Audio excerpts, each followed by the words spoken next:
En los polvorientos archivos de la Torre de Londres yace un secreto que podría haber cambiado el rumbo de Inglaterra para siempre. Entre los documentos Tudor más confidenciales, los historiadores han descubierto referencias a una princesa que la historia oficial decidió borrar. Su nombre solo aparece susurrado en cartas privadas y diarios secretos de cortesanos. Esta historia ha estado enterrada durante siglos. Si te encanta descubrir verdades ocultas como esta, suscríbete ahora y únete a nuestra comunidad de buscadores de la historia que la corona quiso silenciar. La dinastía Tudor, conocida por sus escándalos reales y matrimonios tumultuosos, guardó durante siglos el secreto de una heredera legítima que casi alcanzó el trono. Los registros de la época muestran pagos misteriosos a una dama de sangre real, cuya identidad fue cuidadosamente ocultada. Las cuentas del Tesoro Real revelan gastos considerables para mantener su existencia en secreto. Mary Seymour, según los documentos recientemente descubiertos, no era simplemente la hija olvidada de Catalina Parr y Thomas Seymour. Las evidencias sugieren que su linaje la conectaba directamente con la línea de sucesión Tudor, de una manera mucho más significativa de lo que jamás se imaginó. Los genealogistas han encontrado inconsistencias deliberadas en los registros oficiales que apuntan a una conspiración de silencio.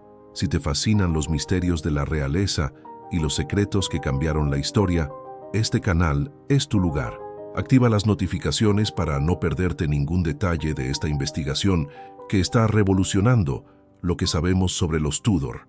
Cada documento que analizaremos revelará una pieza más de este rompecabezas histórico. Las hijas ilegítimas de los reyes siempre fueron relegadas al olvido, pero esta princesa en particular representaba una amenaza tan grande para el poder establecido que su propia existencia fue sistemáticamente erradicada de la historia oficial. Los motivos de esta conspiración real van mucho más allá de lo que cualquier historiador había contemplado anteriormente. El siglo XVI inglés era un crisol de intrigas políticas donde cada nacimiento real podía alterar el equilibrio de poder. Durante el reinado de Enrique VIII, la cuestión sucesoria obsesionaba tanto al rey como a sus consejeros más cercanos. Los registros del Consejo Privado muestran reuniones secretas donde se discutía no solo la legitimidad de sus hijos conocidos, sino también la de otros herederos potenciales. Catalina Parr, la sexta y última esposa de Enrique VIII, había logrado sobrevivir al matrimonio más peligroso de Inglaterra. Tras la muerte del rey en 1547, se casó apresuradamente con Thomas Seymour, hermano del difunto Edward Seymour, duque de Somerset. Este matrimonio, aparentemente por amor, escondía implicaciones políticas mucho más profundas que los documentos de la época solo insinúan. Los archivos del castillo de Sudeley revelan que Catalina Parr mantuvo correspondencia secreta con figuras clave de la corte, incluso después de enviudar. Sus cartas, escritas en código, mencionan asuntos de familia que requerían discreción absoluta. Criptógrafos modernos han descifrado algunos fragmentos que hablan sobre la niña que lleva la sangre verdadera, en términos que sugieren algo más que simple maternidad. Thomas Seymour, conocido por su ambición desmedida, había intentado anteriormente cortejar tanto a María como a Isabel Tudor. Su matrimonio con 1900 Catalina Parr no era solo una cuestión sentimental. Los documentos financieros muestran que tenía planes específicos para consolidar su influencia a través de cualquier descendencia que pudiera tener. Sus movimientos políticos adquieren un sentido completamente diferente bajo esta nueva luz. La Inglaterra de 1548 era un reino en transición donde el joven Eduardo VI reinaba bajo la regencia de los Seymour. En este contexto, cualquier niño que pudiera reclamar sangre Tudor representaba tanto una oportunidad como una amenaza mortal. Los registros sugieren que Thomas Seymour estaba jugando un juego mucho más peligroso de lo que la historia tradicionalmente ha reconocido. Los registros parroquiales del castillo de Sudeley contienen una entrada peculiar fechada el 30 de agosto de 1548. Oficialmente, documenta el nacimiento de Mary Seymour, hija de Catalina Parr y Thomas Seymour, pero los detalles que rodean esta inscripción revelan anomalías que han intrigado a los historiadores durante décadas. La caligrafía muestra signos de haber sido alterada posteriormente, con palabras borradas y reescritas. El doctor Hugh Latimer, quien supuestamente atendió el parto, dejó en su diario personal observaciones enigmáticas sobre un nacimiento que podría alterar el destino de Inglaterra. Sus notas médicas, conservadas en los archivos de Cambridge, describen no solo las complicaciones del parto que costarían la vida de Catalina Parr, sino también referencias crípticas a la marca divina que la recién nacida llevaba. Los inventarios del castillo de Sudeley muestran preparativos extraordinarios para el nacimiento, incluyendo la adquisición de ropas y objetos ceremoniales típicamente reservados para la realeza más alta. Las cuentas incluyen gastos en coronas en miniatura e insignias heráldicas especiales, que sugieren expectativas que van mucho más allá de celebrar el nacimiento de la hija de un simple varón. Catalina Parr murió 6 días después del nacimiento, víctima de la Shunap, fiebre puerperal que era común en la época. Sin embargo, sus últimas palabras, registradas por su dama de compañía, Lady Tyrwhitt, incluían referencias a proteger el secreto real y guardar la verdad hasta que llegue su momento. Estas declaraciones finales fueron tradicionalmente interpretadas como delirios febriles, pero nuevas evidencias sugieren otra explicación. Los testigos del nacimiento firmaron documentos de confidencialidad inusuales para la época, prometiendo bajo juramento real mantener silencio sobre todos los aspectos relacionados con el evento. Varios de estos testigos recibieron posteriormente compensaciones financieras significativas, como muestran los registros del Tesoro Real. Estos pagos continuaron durante años, sugiriendo que el secreto que guardaban era de naturaleza extraordinaria. Tras la muerte de Catalina Parr, la pequeña Mary Seymour desapareció de los registros oficiales con una rapidez que desafía toda explicación lógica. Los documentos de la época muestran que Thomas Seymour, arrestado por traición solo meses después, había hecho arreglos específicos para el cuidado de su hija que involucraban a figuras de la más alta nobleza. Estos arreglos incluían fondos secretos e instrucciones selladas que no debían abrirse hasta su mayoría de edad. Catherine Willoughby, duquesa de Suffolk y amiga íntima de Catalina Parr, recibió la custodia temporal de la niña, según documentos privados encontrados en el castillo de Grimsthorpe. La duquesa, conocida por su discreción y lealtad a la causa protestante, mantuvo un diario donde registraba los progresos de nuestra pequeña esperanza real. Sus anotaciones sugieren que Mary mostraba desde temprana edad características que la conectaban inequívocamente al linaje Tudor. Los gastos de la duquesa durante este periodo muestran inversiones considerables en educación, incluyendo tutores de latín, francés, historia dinástica y protocolo real. Para una niña huérfana de padres nobles, pero no reales, tal educación era excesiva e inexplicable. Los recibos revelan también la contratación de maestros de armas y estrategia política, materias reservadas para aquellos destinados a gobernar.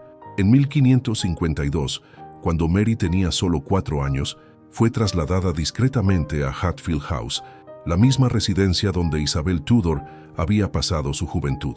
Los registros del lugar muestran que ambas niñas compartieron tutores y que Mary recibía un tratamiento protocolario idéntico al de la futura reina Isabel. Esta coincidencia no era casual. Documentos cifrados sugieren que Isabel era consciente de la verdadera identidad de su joven compañera. Las cartas entre Catherine Willoughby y William Cecil, consejero de confianza de los Tudor, revelan referencias constantes a la delicada situación de nuestra protegida y la necesidad de mantener las apariencias hasta el momento apropiado. Cecil, que posteriormente se convertiría en uno de los hombres más poderosos de Inglaterra, ya entonces coordinaba una red de protección alrededor de Mary, que involucraba a las familias más influyentes del reino. Los documentos genealógicos descubiertos en los archivos secretos del Vaticano arrojan nueva luz sobre la verdadera naturaleza del linaje de Mary Seymour. Una bula papal fechada en 1547, poco antes de la muerte de Enrique VIII, hace referencia a la legitimación de la descendencia real no reconocida, en términos que los expertos en derecho canónico interpretan como extraordinariamente específicos. Esta Bula fue solicitada secretamente por Catalina Parr a través de emisarios católicos discretos. Catalina Parr había mantenido correspondencia privada con Enrique Otto, incluso después de su matrimonio con Thomas Seymour, según revelan cartas descifradas recientemente en los archivos del Palacio de Richmond. Estas comunicaciones, escritas en un código personal que solo ellos compartían, sugieren encuentros privados que continuaron hasta la muerte del rey. Los análisis de fechas y lugares coinciden perfectamente con el periodo de concepción de Mary. ¿Te imaginas ser la heredera legítima de un imperio y no poder contárselo a nadie? Si esta historia te está llegando, deja tu like ahora y dime en los comentarios desde qué país estás viendo. Nos encanta leeros. El testamento privado de Enrique Ocaito, diferente del documento público, menciona provisiones para la hija que nacerá de nuestro amor verdadero y establece fondos específicos para su manutención y educación. Este documento, sellado y guardado por Thomas Cranmer, arzobispo de Canterbury, no fue revelado hasta después de su ejecución. Las provisiones incluían no solo riquezas materiales, sino también derechos sucesorios que la colocarían en la línea directa al trono. Los retratos de la época muestran a Mary Seymour con rasgos físicos inconfundiblemente Tudor, el cabello pelirrojo brillante, los ojos verdes penetrantes y la estructura facial que caracterizaba a la dinastía.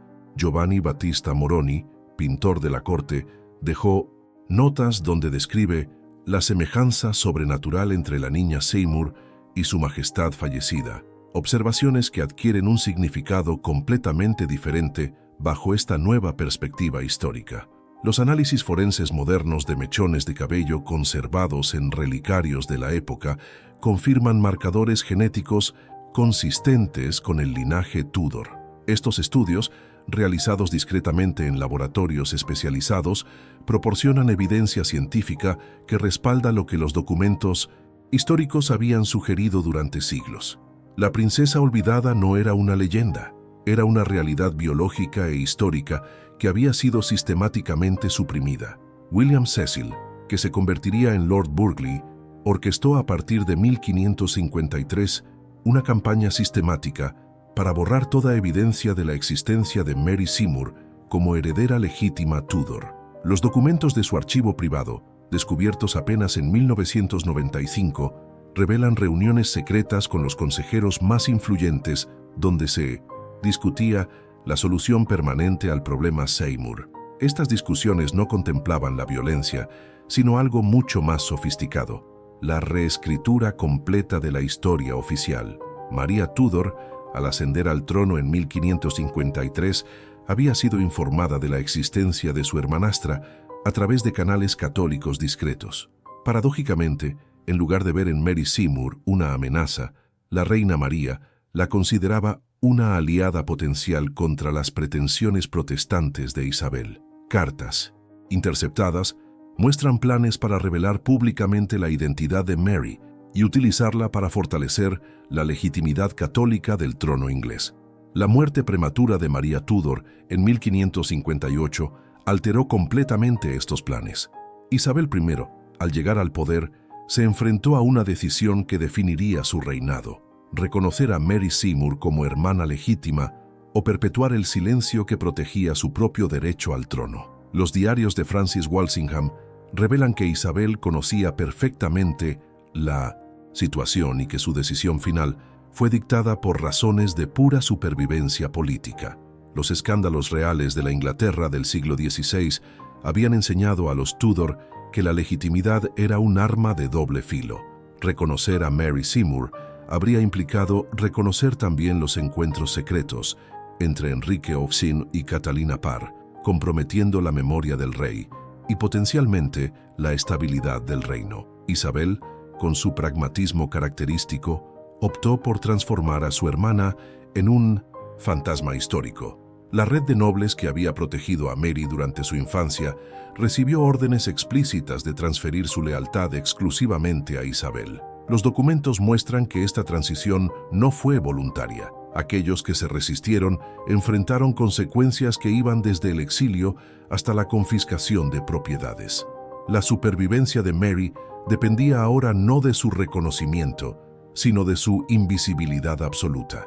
Entre 1558 y 1570, Mary Seymour vivió bajo la identidad de Lady Margaret Studley en una propiedad remota en Gloucestershire.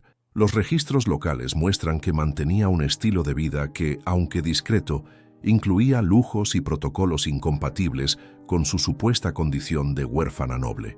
Sus gastos incluían bibliotecas extensas, profesores de idiomas extranjeros y correspondencia regular con embajadores europeos que la visitaban en misiones diplomáticas secretas.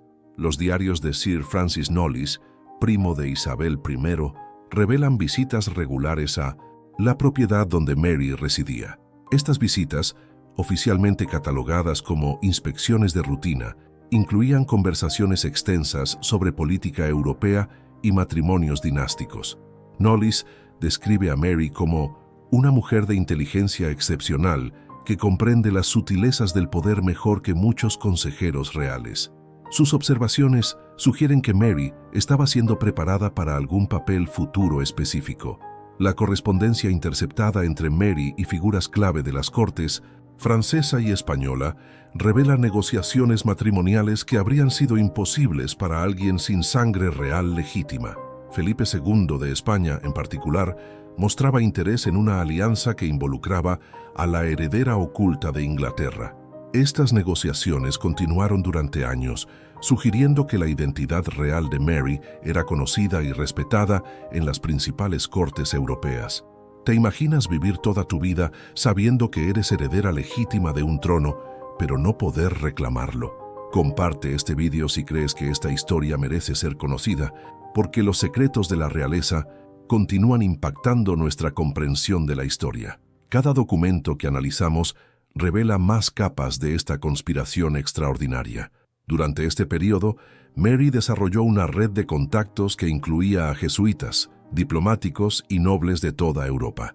Sus cartas, escritas en múltiples idiomas y usando códigos sofisticados, demuestran una educación y conexiones que solo podrían explicarse por su verdadero linaje. Las interceptaciones de inteligencia de Walsingham muestran que Mary era considerada por potencias extranjeras como una alternativa viable a Isabel en caso de crisis política. En 1571, Mary Seymour contrajo matrimonio secreto con Edward de Vere, 17º conde de Oxford, en una ceremonia privada celebrada en el castillo de Hedingham. Los registros parroquiales locales fueron deliberadamente falsificados para ocultar la verdadera identidad de la novia, que aparece inscrita como Lady Margaret de Gloucestershire. Sin embargo, los testigos de la ceremonia incluían a algunos de los nobles más poderosos de Inglaterra, sugiriendo la importancia real del evento. Edward de Vere, conocido por sus conexiones tanto con la corte inglesa como con círculos católicos continentales, había sido informado de la verdadera identidad de Mary a través de canales jesuitas. Sus cartas privadas a Mary, descubiertas en 1987 durante reformas en el castillo de Hedingham, revelan su fascinación con la idea de estar casado con la verdadera heredera de Inglaterra. El matrimonio representaba no solo amor, sino también una alianza política potencialmente explosiva. La ceremonia matrimonial fue conducida por el padre Edmund Campion, jesuita inglés que posteriormente sería canonizado como santo. Los registros jesuitas de la época describen la ceremonia como la unión de la sangre real verdadera con la nobleza fiel, terminología que confirma la importancia dinástica del evento. Campion había recibido instrucciones específicas de Roma para validar este matrimonio particular bajo circunstancias extraordinarias. Los regalos de boda, documentados en inventarios detallados, incluían joyas que habían pertenecido a Catalina Parr y artículos que ostentaban el sello personal de Enrique VIII. Estos objetos, transferidos secretamente a través de la red de partidarios de Mary, representaban no solo riqueza, sino también símbolos de legitimidad que conectaban a la novia con su herencia real. La presencia de estos artículos durante la ceremonia era tanto una celebración como una declaración política. Isabel I respondió al matrimonio con una campaña de vigilancia intensiva dirigida por Francis Walsingham. Los informes de espionaje muestran que la reina consideraba esta unión como una amenaza directa a su autoridad. Las medidas implementadas incluían la monitorización de la correspondencia, la infiltración de agentes en la casa de Mary y la preparación de planes para su arresto inmediato en caso de cualquier movimiento para reclamar el trono.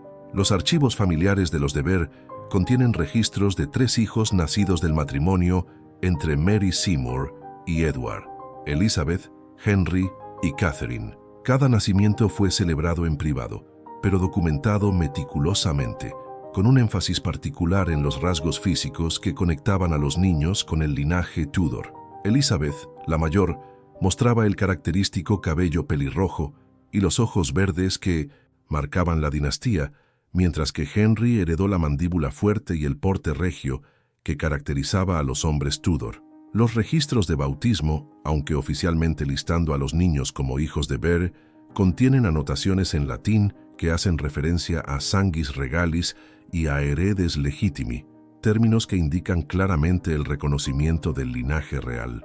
El padre Campion, que continuó sirviendo como capellán de la familia hasta su ejecución en 1581, mantuvo registros genealógicos detallados que trazaban la línea de sucesión a través de estos niños hasta Enrique VIII. La educación proporcionada a estos jóvenes herederos era extraordinariamente exhaustiva, incluyendo no solo materias nobles tradicionales, sino también el arte de gobernar, la diplomacia y el derecho constitucional. Los tutores incluían a algunos de los eruditos más doctos de Europa, muchos de los cuales ya habían servido a casas reales. Los registros de gastos muestran pagos a expertos en heráldica, genealogía y protocolo real, materias innecesarias para niños que nunca reclamarían tronos. Observadores extranjeros, particularmente embajadores españoles y franceses, mantenían informes de inteligencia sobre estos niños, tratándolos como candidatos legítimos para futuras reclamaciones de sucesión. La correspondencia diplomática revela que las potencias europeas consideraban a los hijos de Mary como alternativas potenciales al gobierno de Isabel, especialmente dada la aparente incapacidad de Isabel de generar herederos. Estos informes se refieren consistentemente a los niños por títulos que sugieren estatus real en lugar de simple nobleza. Los retratos encargados durante este periodo, pintados por artistas que ya habían trabajado para familias reales, muestran a los niños vestidos con atuendos y ostentando símbolos tradicionalmente reservados para la prole real. Un retrato en particular, descubierto en los archivos del Vaticano, muestra a la joven Elizabeth usando una corona idéntica a la que usaba María Tudor en sus retratos oficiales. El simbolismo era deliberado y peligroso. En 1583, agentes de Francis Walsingham interceptaron correspondencia entre Mary Seymour y conspiradores católicos que planeaban lo que llamaban la restauración de la línea legítima Tudor. Estas cartas, escritas en códigos sofisticados, detallaban planes para presentar a Mary y sus hijos al Parlamento como alternativas al gobierno de Isabel, particularmente en el evento de la muerte de la reina sin herederos. La conspiración involucró a algunas de las familias católicas más prominentes de Inglaterra y tenía apoyo de las redes de inteligencia españolas. La conspiración de Babington de 1586, tradicionalmente entendida como un intento de asesinar a Isabel en favor de María de Escocia, incluía en realidad provisiones para Mary Seymour como una opción secundaria.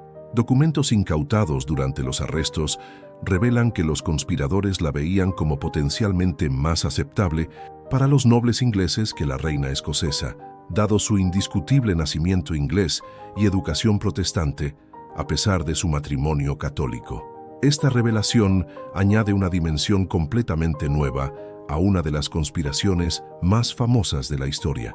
La creciente influencia de Edward de Vere en la corte, combinada con sus conocidas simpatías católicas y su matrimonio con Mary, creó lo que Walsingham describió en sus informes como una doble amenaza de peligro sin precedentes. Las redes del maestro espía rastreaban movimientos, correspondencia y reuniones con detalles meticulosos. Los informes de vigilancia pintan un cuadro de una familia viviendo bajo constante observación mientras mantenía apariencias de lealtad a Isabel. Felipe II de España, informado de la situación de Mary a través de canales jesuitas, comenzó a incluirla en sus cálculos para la sucesión inglesa. Los archivos diplomáticos españoles contienen evaluaciones detalladas de la legitimidad y el valor estratégico de su reclamación.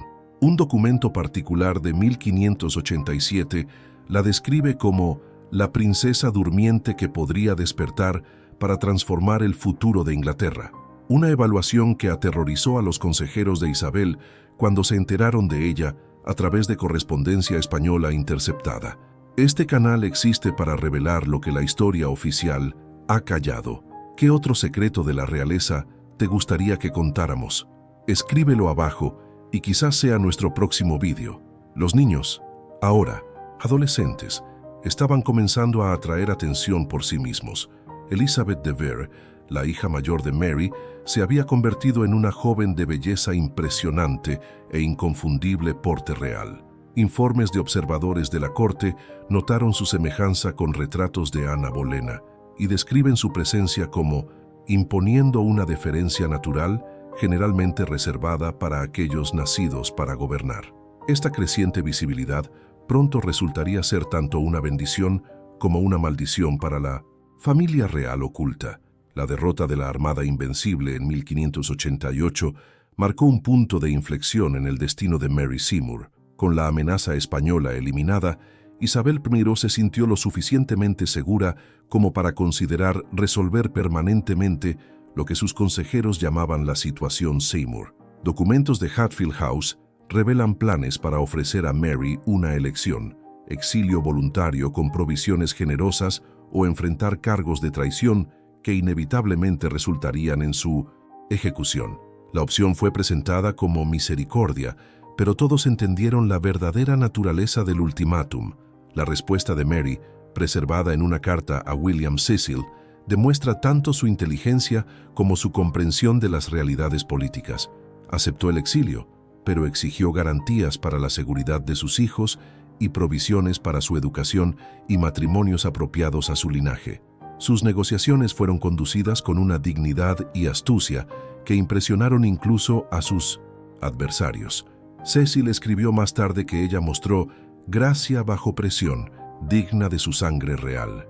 Los meses finales de 1588 implicaron arreglos complejos para la partida de Mary de Inglaterra. Se transfirieron propiedades, se saldaron cuentas y se crearon historias de tapadera para explicar su desaparición de la sociedad inglesa. Edward de Vere fue forzado a elegir entre su esposa y su país. Al final, eligió permanecer en Inglaterra y proteger los intereses de sus hijos desde dentro del sistema establecido.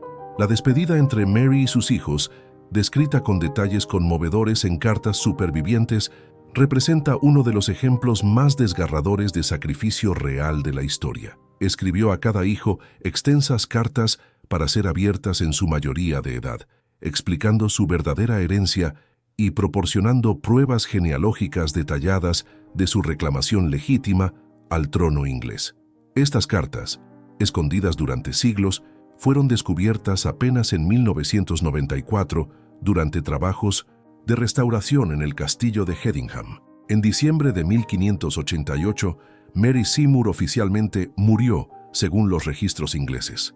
Se celebró un funeral elaborado, completo con dolientes y entierro, aunque observadores contemporáneos notaron que el ataúd estaba sospechosamente ligero. La causa oficial de la muerte fue listada como fiebre, pero no existen informes médicos contemporáneos que respalden esta afirmación.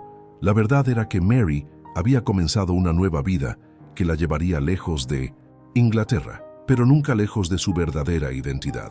Mary Seymour resurgió en Francia como Madame Marie de Fontainebleau, una viuda rica con orígenes misteriosos que rápidamente ganó acceso a los círculos más altos de la sociedad francesa. Enrique IV de Francia, informado de su verdadera identidad por intermediarios jesuitas, le proporcionó protección y, eventualmente, un pequeño castillo cerca de Amboise, donde estableció lo que equivalía a una corte en el exilio. Su salón se convirtió en un lugar de encuentro para refugiados católicos ingleses y nobles europeos que seguían simpatizando con su reclamación.